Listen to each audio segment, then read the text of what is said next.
Hello दोस्तों, कैसे हो आप सब। आई हो बहुत बढ़िया होंगे। गाइस आज हो रही है मटर की बिजाई।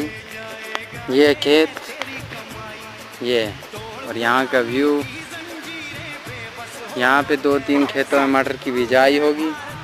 ये बीज, ये इसमें खाद, ये रही खाद, ये डलेगी इस खेत में।